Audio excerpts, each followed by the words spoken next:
देश के जाने माने और सबसे सम्मानित उद्योगपति रतन टाटा साहब अब हमारे बीच नहीं रहे। 1937 में जन्मे रतन टाटा 2024 में 86 साल की उम्र में मुंबई के ब्रीच कैंडी अस्पताल में अंतिम सांसें लेते। रतन टाटा की मृत्यु पर सारा देश गमगीन है, हर किसी की आंखें नम है। रतन टाटा की लेगेसी ऐसी है कि पक्ष विपक्ष दोनों तरफ से उनके निधन पर शोक संदेशों का तांता लगा हुआ है।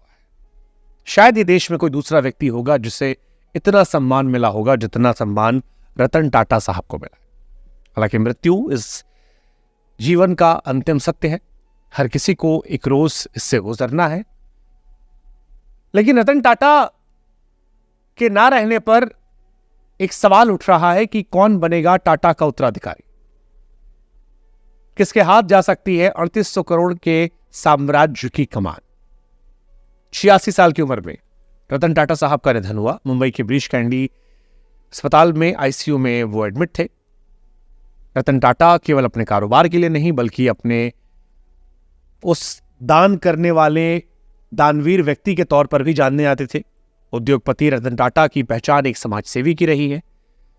टाटा ग्रुप के साम्राज्य को दिन दुगना रात चौगुना करने में रतन नवल टाटा का बहुत बड़ा हाथ रहा। उनकी लीडरशिप में टाटा सन्स ने नई ऊंचाइयों को छुआ, देश दुनिया में कारोबार तेजी से फैलाया।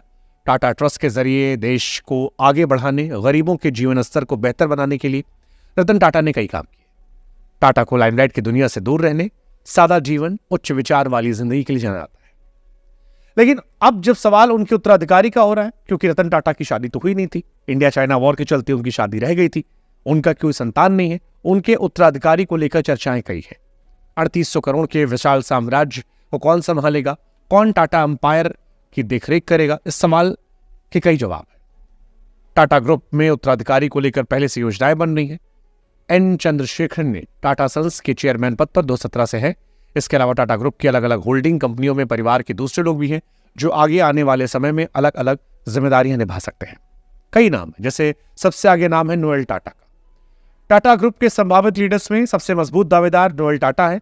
रतन टाटा के पिता नवल टाटा की दूसरी शादी सिमोन से हुई थी और वो रतन टाटा के सौतेले भाई हैं। इस पारिवारिक संबंध के चलते नोएल टाटा टाटा ग्रुप की विरासत संभालने वाले नामों में सबसे आगे बताए जा रहे हैं। टाटा ग्रुप के वारिस माया, नेविल और ली टाटा भी हैं। नोएल टाटा के 3 बच्चे माया, नोवेल, ली टाटा जो टाटा के संभावित वारिस हैं, उनका नाम भी सबसे आगे चल रहा है। माया टाटा का नाम सबसे आगे है। 34 साल की माया टाटा टाटा ग्रुप में महत्वपूर्ण भूमिका निभा रही हैं और विदेश से पढ़ाई करने के बाद Tata opportunities fund, Tata digital में बड़े पद पर है। टाटा न्यू ऐप लॉन्च करने में उनका बड़ा रोल है।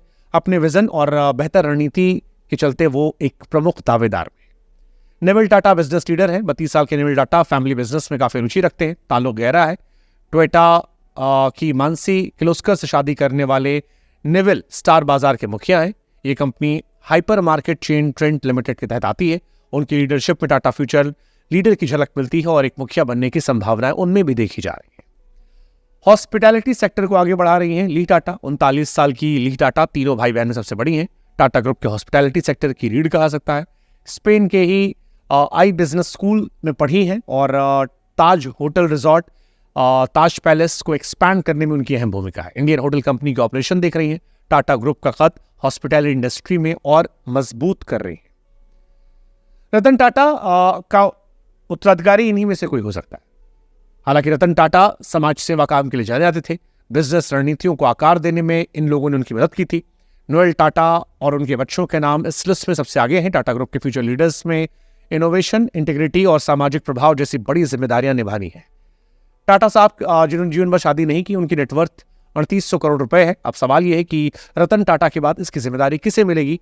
इन्हीं में से कोई नाम होगा जो शायद उस जिम्मेदारी को संभालेगा। लेकिन रतन टाटा साहब का जाना हम सब के लिए दुखद, गमगीन करने वाला विषय है, क्योंकि टाटा साहब कोई इंडस्ट्रियलिस्ट सिर्फ नहीं थे, एक बिजनेसमैन नहीं थे, एक आइकन थे, एक ऐसे व्यक्ति थे जिनका सम्मान हर कोई करता है। और अब जब ये लेजेंड नहीं है तो फिर सारा देश गमगीन है। एक ऐसा इंसान हिंदुस्तान से गया जिसने हिंदुस्तान के बिजनेस को ग्लोबल स्टेज पे पहुंचाया। बिजनेस किया लेकिन समाज सेवा की, दान दिया, और शायद यही वजह है कि आज सारी दुनिया उनका सम्मान कर रही है।